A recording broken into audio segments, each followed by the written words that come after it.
Hi everyone, this is Josh with Talk About Trek, and we're back again with another Star Trek TNG novel, this time Fortune's Light by Michael Jan Friedman. I finished this up today, started it on the 17th, so it was about 9 days to get her done. But in the end, it was a fun little book. Before we get into spoiler territory, I will say a fun little book that you think is going to be just a little mystery novel, but they throw in a whole B story, which starts out kind of weird, but ends up kind of drawing you in, and ends to be fairly satisfying at the end. Let's dive right in. They've got a whole mouthful here on the back cover for me to read, so let's get into it. Star Trek: The Next Generation, Fortune's Light. Dante Maxima 7, a world known to its inhabitants as Imprima, a world where Madragi, huge social economic entities, wealthy beyond compare, control the fate of millions. Years ago, William Riker was part of the Starfleet delegation that had opened Imprima to the Federation. Now, the disappearance of an old friend, Teller Conlon, who also served on that team, draws Riker and the USS Enterprise across the galaxy back to Imprima.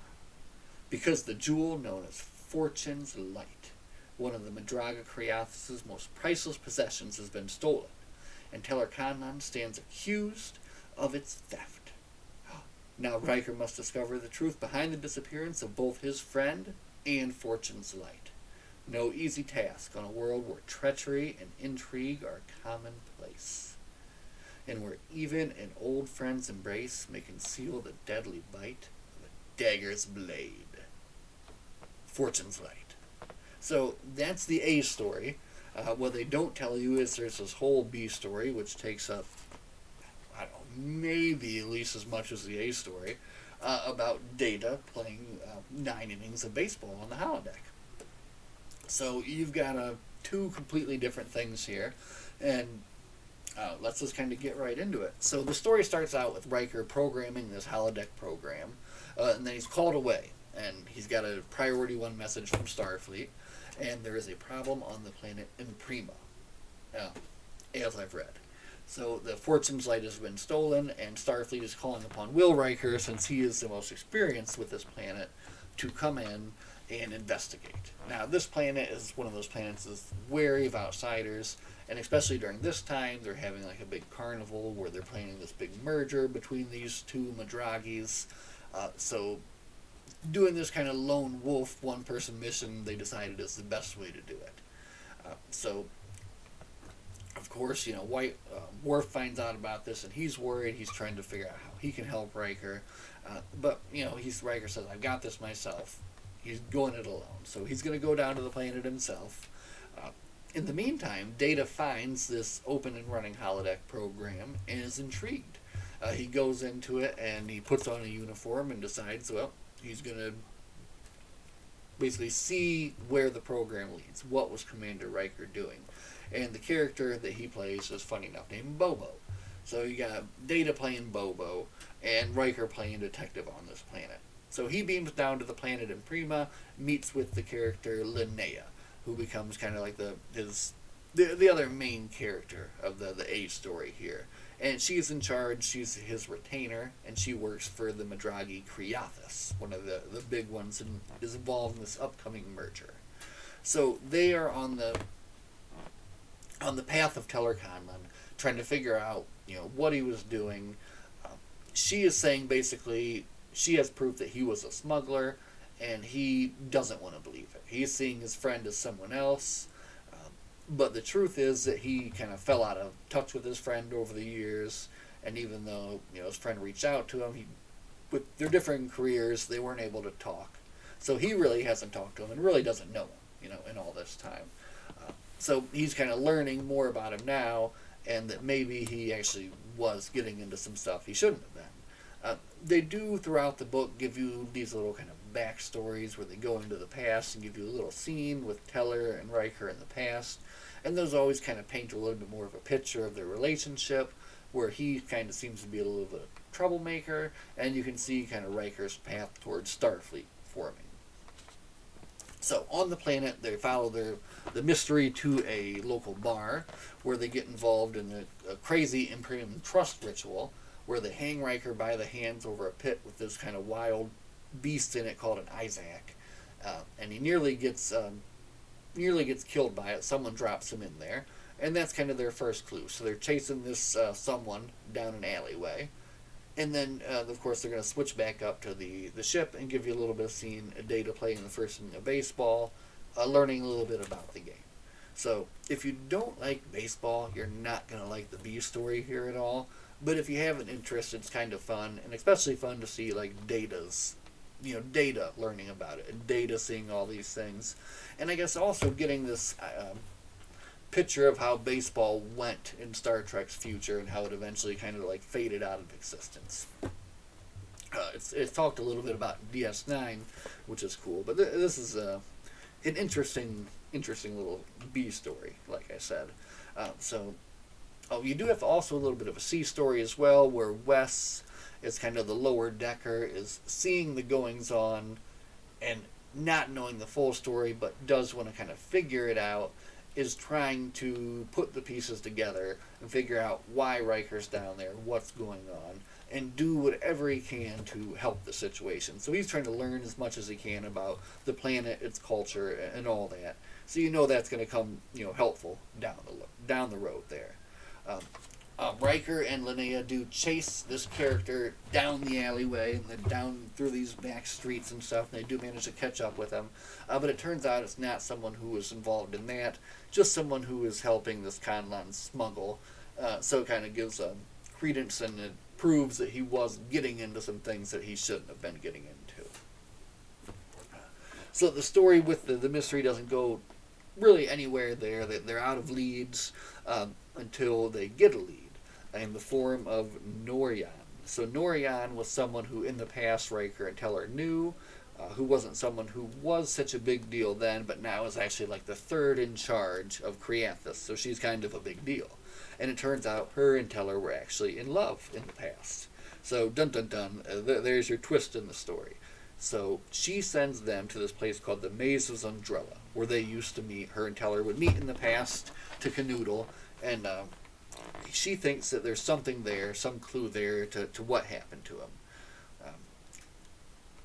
Out of nowhere in left field, you get a little scene with Geordi telling a story about something he did in his past, and then is called out as a liar by Guinan, and is forced to go and make the story right to the person he lied to.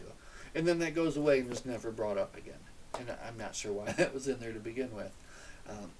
So they do get to the maze, and they find it's not very exciting, to be honest. You'd think, like, I kind of thought that maybe that was where the story was going to be, like some big exciting mystery taking place. But no, it's more of like a tourist attraction, basically. They wander around in a broken pit. They do find Teller Conlan dead, stabbed through the heart. And nearby, planted close to the pit, is a ripped symbol of Rurik. It looked like rip off to someone's clothes. So this is a symbol of one of the other houses, and seemed to me at the time just an obvious plant. Like, come on, look, the perfect symbol. Here it is. Boop, there's your clue. But anyway, they decide House Rurik must have murdered him. So they do get the name of someone in House Rurik who may be a suspect, and that is Kobar. He is the son of one of the regents there, and he is also a knife collector. So, well, that makes him suspect immediately, right? So then let's go back to the ship and play some baseball. And Data back on the field thinks he's hot, thinks he knows what he's doing, and he misses a curveball, and he misses it badly. So then you get a little bit of kind of a fun time of Data trying to figure out the mystery of the curveball, and apparently nobody knows what makes a curveball curve. Even in Starfleet times. So back to the planet now. They do have their clue. They know what they're doing. They're going to track this Kobar down to a market where he's going to be looking for some fancy knives. So they're casing the joint down there, and they do find Kobar, and they manage to kind of follow him around. And then Kobar turns the tables on them and finds Riker. And they have a little bit of a duel there where Kobar gets the upper hand and kind of takes advantage and gets a knife to his throat and doesn't do anything. So maybe he's not that bad of a guy. He's basically saying, hey, stop following me. I'm innocent. I didn't do anything. But As soon as Riker and Linnea get off the street, someone does attack Riker, stabs him from behind, and he is bleeding out. So he's got one chance to survive. They've got to contact the ship. There's a ban on technology on this planet, so this Linnea doesn't want to do it, but she does. In the end, Riker pleads with her to save her. She gets the thing out. She calls, and Crusher beams down to the planet. So there's a nice little scene where she's running through the hall to the transporter room, getting her supplies, and she beams down and is able to save Riker. Of course, they don't reveal that right away. They give you a whole chapter where kind of everybody's on edge on the ship, wondering what happened. Counselor Troy puts on a brave face till she gets to her room and then kind of breaks down completely. And Wesley is still trying to figure out, what can I learn? What can I do to help Commander Riker? And then, of course, more baseball. And now, so Riker wakes up 2 days later. He was pretty badly injured, but now with Crusher's help, he has been healed partially. His shoulder, he was stabbed through the shoulder, so he's still hurting pretty good. But he doesn't want to give up on the mystery. So he's talking to Crusher, and then Crusher tells him something that Wesley said about how the way this maze has color codings to find your way around. And that refreshes his memory. This guy was colorblind. Teller wouldn't have been able to see those color codings at all. This is kind of silly. Anyway, you just got to go along with it. It's fun. So he realizes that Teller must have had a different way of getting around the maze, which also means that maybe this other way of getting around the maze was how he hid and intended to find Fortune's Light. Title drop. So him and Crusher have to go back to the maze, and he convinces Crusher, even in his condition, that they've got to do it. It's got to be done. So they do go back to the maze, and they are able to get to the body without any trouble and do a little bit of searching. And in his shoe, they find a small tracker. So he was right. There is a tracker, and this is their ticket to Fortune's Light. In the maze, they think that they're being pursued by somebody. They hear some shuffling in the distance, so they kind of start taking off. And at the last moment, right when they think they're about to get blasted by somebody, a light shines in their face, and it turns out to be just Linnea, who is actually following them, using them as bait to see if she could drive out the assassin, which did not work. So then we're going to go back to the baseball game. So back on the field, basically kind of Picard has wondered why is Data spending so much time in the holodeck with everything that's been going on. He's getting a little concerned, so he actually sends Worf down just to basically tell Data, be prepared to go on an away mission, just in case. And he could have done this using the communicators, but he decided to do it this way just so that Worf could get his eye on what was going on. And this leads to maybe one of the funnest scenes in the book that I thought, where Worf enters the holodeck. The game is still going, and he enters and goes onto the field, and of course all the characters think that he's just some nut trying to storm the field there, So he gets attacked by all the security, and he's trying to throw him off, and he throws off a bunch of them, and he's basically having a good time. That's fun for him. Eventually he gets tackled by them all, and they freeze the program, and he's able to get up and tell Data to be prepared for the mission, and at that time Data does get ready to shut down the program for that time and kind of get serious. And then they'll finish this up when things kind of calm down on the planet. But there was an interesting quote which I liked, and so I will read that to you. So this is one of the baseball players, and this is what he says. Fortune doesn't turn double plays, she doesn't knock me in from second base, and she sure as hell doesn't grow crops. He hawked and spat. Wealth? I'll tell you what wealth is. It's you and me here and now. It's people working on something together, something they can be proud of. He grunted. People can't depend on fortune, Bobo. They've got to depend on one another. A pause. You understand? So, that was a good message. Basically saying you can't rely on luck. You have to rely on people to get by. So that was the quote of the book for me, I guess I would say. So, back on the planet, we're going to chill out with the baseball for a little bit. They've got their tracker, and they're following it, and it's kind of one of these trackers where the closer they get, the number keeps counting down, and it's leading them closer and closer to one of the great houses, and this is going to be House Terran, who actually has not even brought up before. So they're heading to House Terran now, and they're getting closer and closer, and they kind of see this line of trees here, and they realize that this thing is really close to the house, but it's probably buried right by this last tree. So they get right to this last tree, and they dig it up,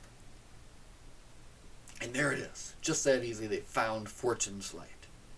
But what do they see when they peek up at the house in the windows? None other than a Ferengi talking to this guy, Terran. So at that time, also, it seems that their entrance to this little house has been discovered. There's a noise behind them. There's these Isaac beasts they can hear barking coming after them. The only place that they can go is into the house. So they go into the house, and unfortunately, they are immediately captured, where they kind of realize that this Terran is scheming with this Ferengi, and the Terran's name is Lorak. And it's his idea, basically, to get his house to be the most powerful one by scheming with this Ferengi guy. So, we're in about chapter 14 now, and this is where he gives, this Lorak guy kind of gives his big villain speech, lays out everything, his whole grand plan for everybody. And at that time, he puts on his little cloak, and he's like, well, time to go and enact my plan, and he leaves, making a perfect opportunity for Riker to outwit the Ferengi. His name is Rulk, and done in kind of like classic fashion. So Riker's got his thing on, his communicator on under his shirt. He's got to figure out a way to get it activated, so he's riling up this Ferengi to get him to punch him, to get him to knock him down. And he finally does get him to knock him down. He activates his communicator, and then he starts speaking to kind of get the message across to Captain Picard that he's in trouble, and it's time to send the away team down, and he needs some help. The people there, not the Ferengi, the couple of retainers that were left by Lorak, realize what he's up to, and they get ready to kill him. They know, oh no, he's communicating with his ship.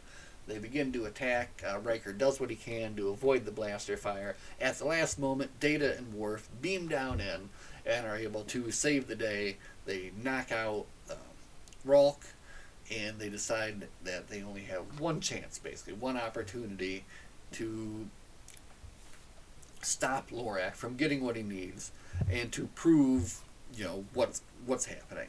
And that is to head to the amphitheater where this big merger and this big speech between all these houses is now going down. So with the Ferengi over their shoulder, they head through the town, they go to the amphitheater, they're able to get in, and they use a kind of a recording trick to get the House Rurig to admit that they were up to no good too. So they have this kind of tense standoff there. They go in, and through this, basically on the way from one place to the other, they would make this fake recording to make this guy seem like he was telling him what happened. He was giving him up, but he actually didn't. But it's your classic trope, you make the guy give himself up, basically, and that's what he does. Kelney of House Road confesses that he was a scumbag, and his son is Kobal, and he doesn't like that. And Kobal is it turns out he's actually an honorable kind of impreman. But Lorak, he's like, everything's falling apart, so he pulls his phaser. And he starts firing at everybody. He's shooting at everybody. Everybody just takes cover. Nobody's supposed to have weapons on this. This is actually a blaster, apparently.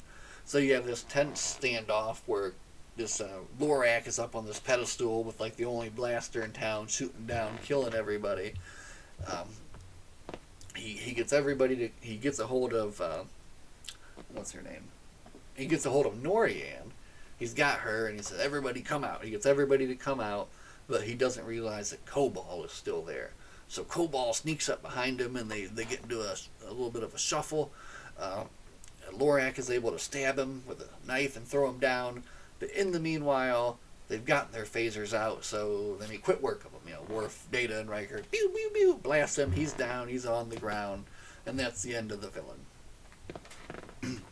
So they kind of talk with the other Madragis. They explain the situation, what happened, and it turns out to be everything works out well for the Federation, of course. They were able to do what they were called to do to bring back Fortune's Light. Unfortunately, Riker's friend was a bit of a smuggler, but in the end, he wasn't too awful of a guy, because it looks like he got killed when he found out what this guy was doing with this Ferengi, and he wanted to stop it too, because he knew it was bad for Starfleet and bad for them, bad for everyone. In the end, we'll just kind of wrap up Riker's story quick. Riker, of course, gets the girl. He says, "Captain, I'd like to stay for some unfinished business on the planet." And he meets up with Linnea, speaks with her. She gives him a bit of a hard time. He's ready to leave. She says, "Oh, you idiot, I'm just giving you a hard time." And they end up spending the night together, apparently. So, Riker's always got to get the girl at the end of the story. Mystery story, it was okay. It had enough fun parts to keep me interested. It had enough. It seemed like the plot points were all kind of like your basic plot points, and your basic mystery clues and your basic turns. But it was fun enough, and it kind of went, and I guess it mixed with the baseball enough where it kept you wanting to read. It kept me wanting to read and kept me going on. So all in all, I enjoyed that. And they do wrap up the baseball story very well, kind of after they've wrapped up the mystery, which kind of makes you wonder, like, which is really the A and which is the B story here. But I won't get too far into it, but the baseball story is very interesting.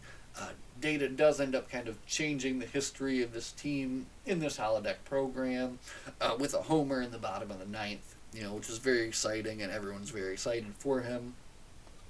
And it's neat just to see him get to experience that experience getting mugged, on the way to the home plate after hitting a game-winning home run, and how that would be like a dream of like little kids and that kind of stuff, and all that. So, an interesting end to the baseball story. They give you a little epilogue at the end, which I thought was kind of funny, where it turns out that Teller's final wish is that he wants his ashes scattered in this place on his planet, where the women always go skinny dip. So that's where Riker has to try to go sneak. And I'm sure that he will get that done for his friend, because that's what he would do. So, wow. Yeah, that is Star Trek TNG Fortune's Light. So like I said, it's a fun little mystery mixed in with a B story about Data playing baseball. I would say overall, and we're going to rate this right now, overall, this is a 7 out of 10. And I think it could have been better if they would have made maybe a little bit less baseball, a little bit more mystery. A little bit more A, a little bit less B. Or, a little bit more B, a little bit less A. I don't know. But then the cover would have changed. But that would have been a cool cover. Imagine Data in his baseball uniform getting ready to hit a home run. So, I guess I don't know which story I would really like. But if you like Riker, if you like Data, if you like baseball, if you like Star Trek, you should read TNG, number 15, Fortune's Light. Where does that lead us next? And I think that we've had a bit of serendipity here. So when I first opened this up, this is what was there. Look at that. Star Trek Sarek by A.C. Crispin. Now, as you guys all know, I just finished reading Yesterday's Sun and Time for Yesterday by A.C. Crispin. And Sarek is the last A.C. Crispin book. And how is it that I finished that and the very next book I read is this? So I think that is a sign that maybe Sarek needs to be next. So could be Sarek, could be number 16. We'll see.